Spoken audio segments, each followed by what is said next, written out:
नमस्कार फरीदाबाद, मैं सौरभ भारद्वाज और एक बार फिर आप सभी के साथ लाइव हैं। खबर बड़ी है, पिछले कई दिनों से या यूं समझ लें लगभग 45 दिनों से चर्चा थी कि फरीदाबाद में भारतीय जनता पार्टी ने अपना उम्मीदवार घोषित कर दिया है, लेकिन कांग्रेस किसे यहां अपना उम्मीदवार बनाएगी, इस पर लगातार लोगों की निगाहें टिकी थी।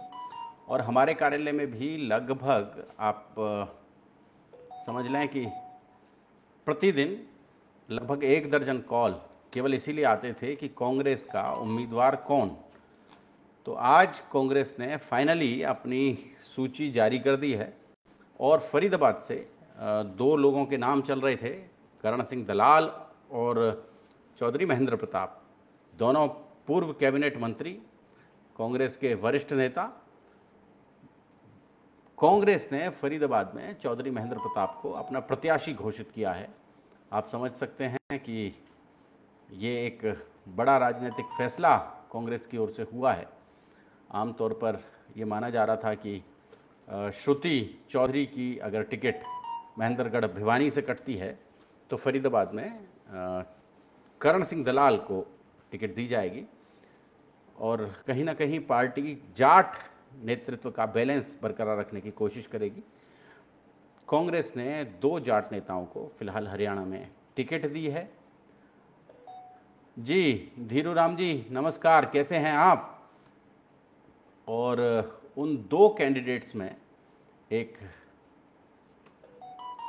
आपके उम्मीदवार हैं, रोहतक से उम्मीदवार हैं, और दूसरे उम्मीदवार हैं आपके दूसरे उम्मीदवार हैं आपके हिसार से। तो आप समझ सकते हैं कि फरीदाबाद की सीट पर कांग्रेस ने चौधरी महेंद्र प्रताप पर दांव खेला है और पहली बार नहीं है कि कृष्णपाल और महेंद्र प्रताप आमने सामने हो रहे हैं।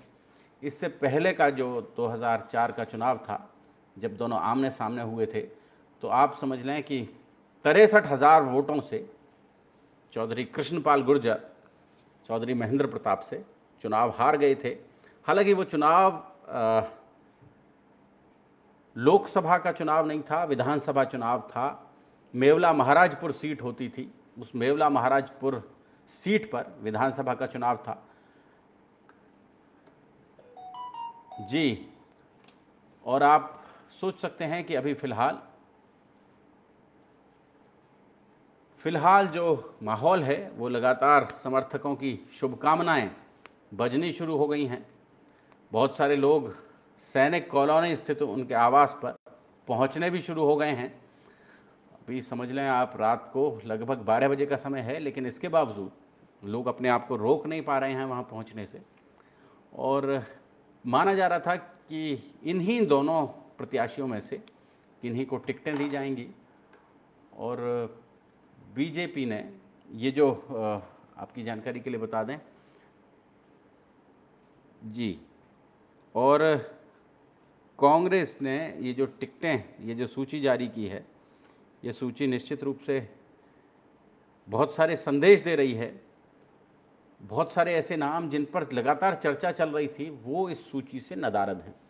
हालांकि पार्टी ने तमाम वर्गों को, तमाम जातियों को और इसमें समाहित करने की कोशिश की है। महेंद्रगढ़ भिवानी सीट से राव दान सिंह को टिकट दी गई है, ये आप देख सकते हैं। और कहीं ना कहीं ये जो पूरी लिस्ट है हमारे पेज पर आप देख सकते हैं फरीदाबाद इस लिस्ट को, और आपको महसूस होगा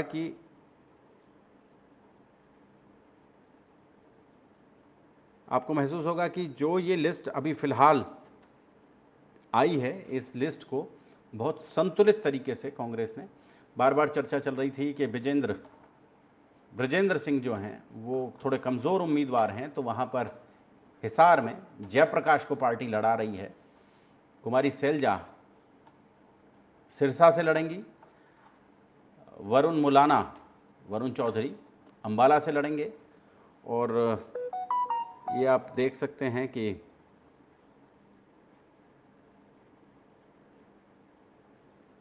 करनाल से दिव्यांशु बुद्धिराजा को पार्टी ने अपना उम्मीदवार बनाया है। दिव्यांशु बुद्धिराजा बहुत सशक्त युवा नेता हैं और कहीं ना कहीं अपने युवा नेतृत्व पर भी पार्टी ने भरोसा जताया है। यूथ कांग्रेस के प्रदेश अध्यक्ष हैं दिव्यांशु बुद्धिराजा और उन्हें करनाल से टिकट दिया गया है। मनोहर लाल के खिलाफ पार्टी ने युवा चेहरे पर दाव खेला है और कहा जा रहा था कि सोनीपत सीट से ब्राह्मण को लड़ाया जाएगा, तो वहाँ सतपाल ब्रह्मचारी को टिकट दिया गया है। ये भी कहीं ना कहीं दो चीज़ें इस पूरी लिस्ट में समझ में आ रही हैं। भिवानी महेंद्रगढ़ से राव दान सिंह और फरीदाबाद से चौधरी महेंद्र प्रताप, ये ऐसे बंटवारा टिकटों का किया है कांग्रेस की अगर हम बात करें तो। और अभी जो इलेक्शन शुरू हुआ है, आमतौर पर उस इलेक्शन के बारे में कहा जा रहा है कि कहीं ना कहीं ये जो मुकाबला है, ये मुकाबला हरियाणा में बहुत दिलचस्प होने वाला है इस बार, क्योंकि 5 सीटें कम से कम कांग्रेस इन सीटों में से जीतेगी, ऐसा ये माना जा रहा है। बीजेपी और कांग्रेस 5-5 पर बराबर रहेंगे। एक सीट, 8 सीटों की घोषणा की है। एक सीट पहले ही कुरुक्षेत्र की सीट पर आम आदमी पार्टी के साथ कांग्रेस ने करार किया और इंडिया गठबंधन के तहत वहां से सुशील गुप्ता लड़ रहे हैं कांग्रेस के टिकट पर। उनकी काट के लिए भारतीय जनता पार्टी पूर्व कांग्रेसी नेता नवीन जिंदल को लेकर आई और आप समझ लें कि 2014 में नरेंद्र मोदी जी कहते थे कोयले की दलाली करने वाले, उन्हें भाजपा ने अपने सिंबल पर, कमल के फूल पर धकेल दिया है। आप समझ सकते हैं कि कुरुक्षेत्र के मैदान में। और फिलहाल जी अभिषेक श्रीवास्तव जी, गुरुग्राम का अभी कोई जिक्र लिस्ट में नहीं है। और राहुल वर्मा जी, तमाम लोग हैं जो इस लिस्ट पर अपनी प्रतिक्रिया व्यक्त कर रहे हैं। नितिन लखन सिंगला हैं, बधाई सभी को, सभी उम्मीदवारों को बधाई दे रहे हैं और कह रहे हैं कि Congress party is going to win Faridabad. जी, कांग्रेस के तमाम नेता तो, और सबसे मज़ेदार चीज़, एक और बड़ी बात हुई है इस लिस्ट के साथ ही, आम तौर पर ये माना जा रहा है कि फरीदाबाद में महेंद्र प्रताप को सैलजा गुट का और भूपेंद्र सिंह हुड्डा दोनों ही गुटों का यहाँ समर्थन मिलेगा, ऐसा माना जा रहा है। और ऐसा भी कहा जा रहा है कि बड़ी लड़ाई महेंद्र प्रताप के लिए सैलजा गुट की ओर से भी लड़ी जा रही थी, एसआर के गुट जिसे कहा जाता है। तो कहीं ना कहीं अब बड़ा संकट पार्टी के लिए ये होगा कि भूपेंद्र सिंह हुड्डा को थोड़ी अतिरिक्त मेहनत फरीदाबाद में करनी होगी अगर ये सीट निकालनी है। हालांकि भाजपा के जो प्रत्याशी हैं उनका जो फिलहाल आप कह सकते हैं पूरे इस लोकसभा क्षेत्र में जो ग्राफ है वो लगातार गिर रहा है और उनके जो बयान आ रहे हैं उन बयानों से कहीं ना कहीं ऐसा महसूस कर रहे हैं लोग कि वो एक बड़ी हार की ओर बढ़ रहे हैं। क्या होगा आने वाले दिनों में, कैसे कांग्रेस चुनाव प्रबंधन देखेगी?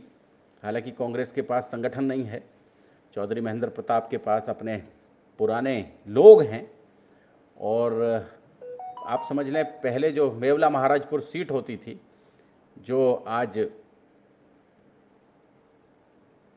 बड़कल है, ओल्ड फरीदाबाद है और तिगांव सीट है, इन सबको मिलाकर एक सीट होती थी मेवला महाराजपुर।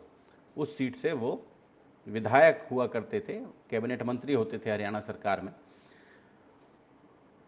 अब पूरी 9 सीटों के भीतर उन्हें घूमना पड़ेगा, उन्हें जाना पड़ेगा, लेकिन भाजपा का जो विरोध है, भाजपा के जो उम्मीदवार हैं उनका जो विरोध है वो कहीं ना कहीं बड़ी भूमिका इस पूरे इलेक्शन में अदा करेगा।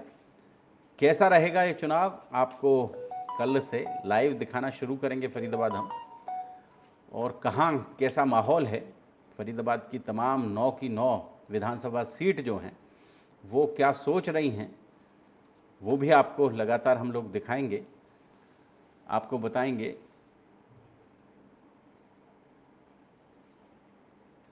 ये देखें जी, अभी लोगों को भरोसा नहीं हो रहा है क्योंकि पहले एक लिस्ट आई थी और उस लिस्ट के आने के तुरंत बाद ये खबर आई कि ये लिस्ट फेक है। हालांकि उस लिस्ट में भी जो नाम था फरीदाबाद से कैंडिडेट का वो चौधरी महेंद्र प्रताप का ही था, लेकिन आज जो लिस्ट जारी हुई है, ऑफिशियल लिस्ट जो जारी हुई है कांग्रेस की ओर से, उसमें चौधरी महेंद्र प्रताप को फरीदाबाद से टिकट दिया गया है।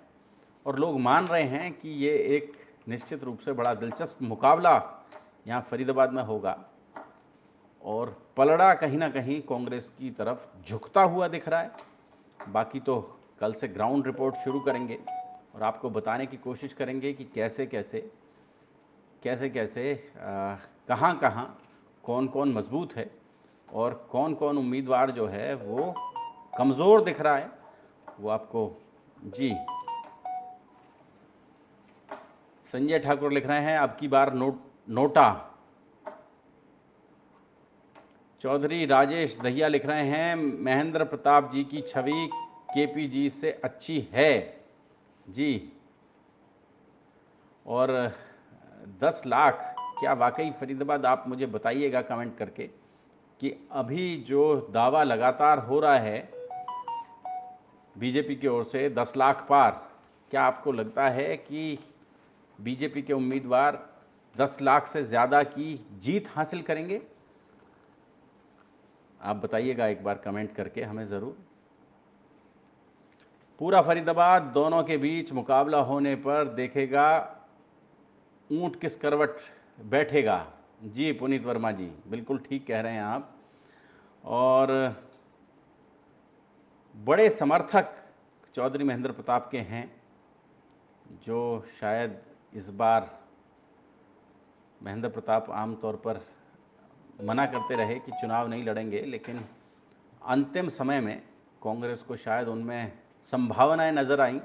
एक स्वच्छ छवि का नेता जिसके सहारे इस बार फरीदाबाद लोकसभा क्षेत्र को, सीट को वापस कांग्रेस पा सके, उसके लिए कांग्रेस ने प्रयास किया है। एक सशक्त उम्मीदवार चौधरी महेंद्र प्रताप के रूप में दिया है। हालांकि करण सिंह दलाल भी होते तब भी कांग्रेस का पलड़ा कहीं ना कहीं फरीदाबाद में भारी था, लेकिन चौधरी महेंद्र प्रताप के आने के बाद एक बड़ा फासला उम्मीद है देखने को मिलेगा। जोड़ेंगे फरीदाबाद आपको ऐसी ही और महत्वपूर्ण खबरों के साथ। बहुत बहुत धन्यवाद।